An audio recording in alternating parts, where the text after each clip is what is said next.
नमस्कार दोस्तों, class with DK में आपका स्वागत है। दोस्तों, आज का वीडियो है आंकिक प्रश्न के ऊपर, जो यूपी बोर्ड के कक्षा 10वीं के लिए बहुत ही महत्वपूर्ण है और ये वीडियो इसी के उद्देश्य से बनाया जा रहा है। दोस्तों, आइए देखते हैं आज का पहला प्रश्न। प्रश्न है कि एक अवतल दर्पण के सामने 15 सेंटीमीटर दूरी पर वस्तु रखी है। यदि दर्पण की फोकस दूरी 30 सेंटीमीटर है तो प्रतिबिंब की स्थिति और प्रकृति ज्ञात कीजिए। दोस्तों, प्रश्न करते समय हमको सबसे पहले ध्यान में होना चाहिए, ये जो प्रश्न पूछा है ये किस दर्पण के बारे में बात कर रहा है। तो यहाँ पर हम देख सकते हैं कि ये प्रश्न जो दिया गया है इसमें सबसे पहला जिक्र कर रहा है अवतल दर्पण का। अगर हम अवतल दर्पण की बात करें तो अवतल दर्पण कुछ इस आकार का होता है।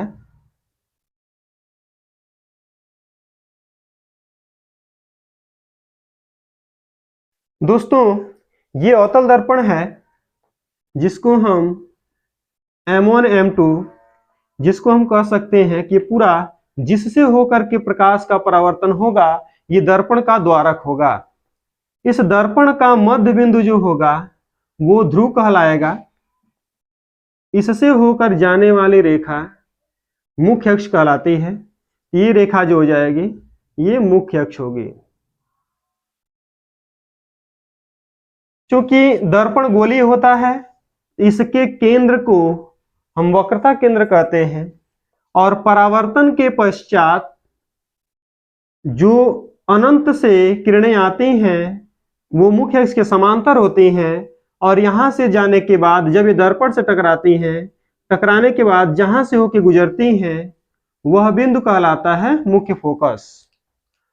और ध्रुव से मुख्य फोकस के बीच की दूरी को हम कहते हैं फोकस दूरी, जबकि केंद्र से ध्रुव तक की दूरी को हम कहते हैं वक्रता त्रिज्या, जिसको हम R से दिखाते हैं। दोस्तों, अगर आपने पढ़ा हो तो हम जानते हैं इसमें जो दूरी होता है वो ध्रुव से नापते हैं। ध्रुव के बाएं तरफ ये हिस्सा बाएं पक्ष है, बाएं तरफ का है और ये दाएं तरफ का हिस्सा है। जब दूरी हम बाएं तरफ नापते हैं तो वो दूरी ऋणात्मक ली जाती है,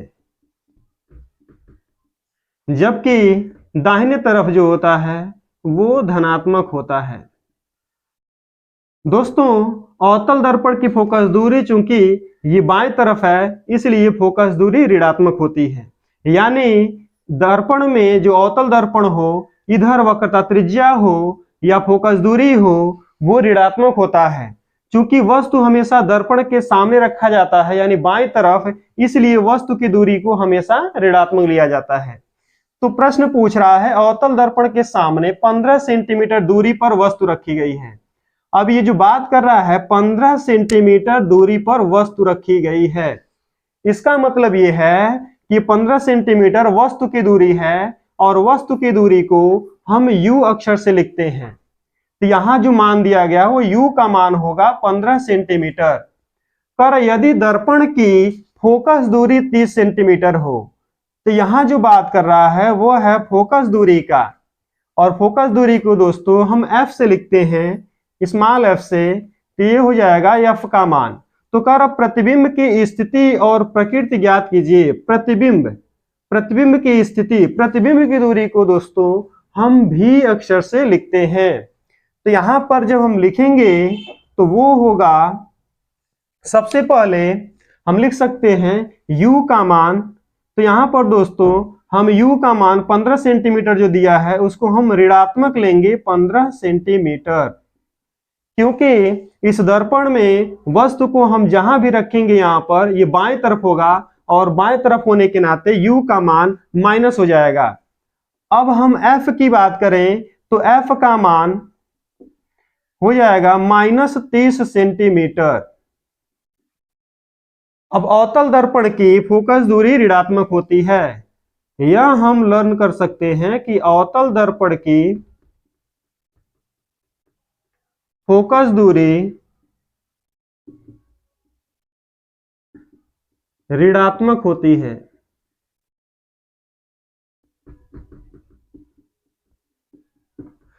तो इसलिए f का मान हो जाएगा -30 सेंटीमीटर।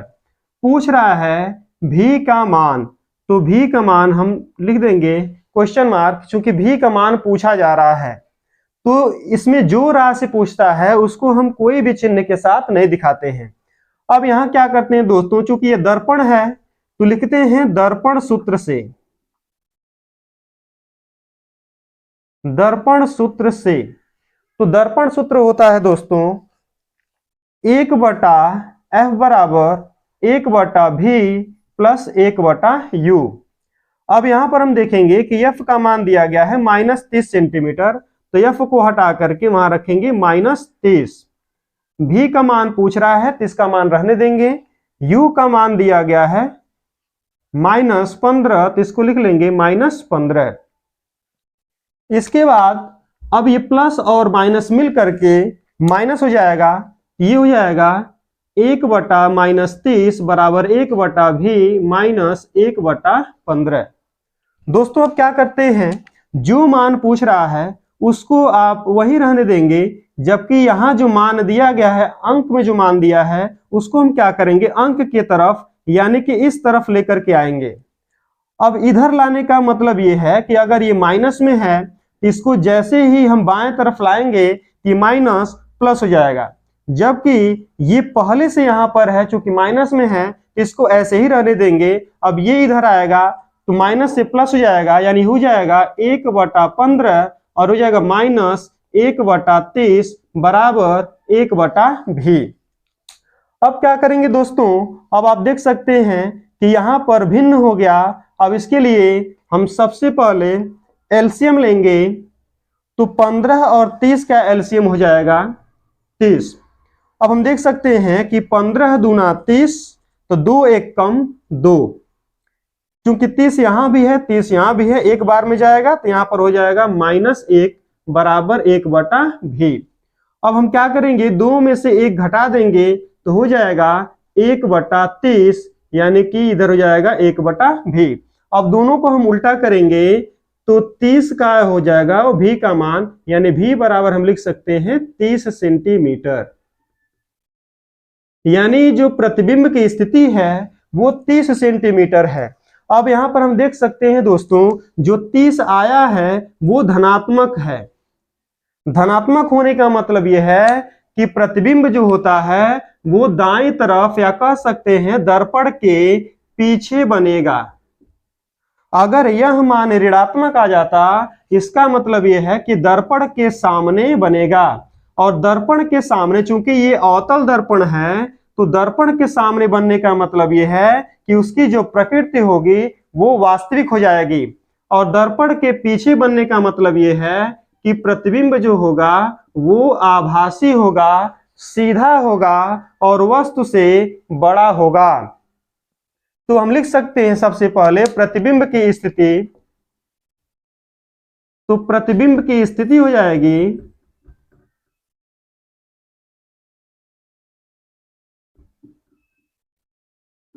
प्रतिबिंब की स्थिति हम लिख सकते हैं दर्पण के पीछे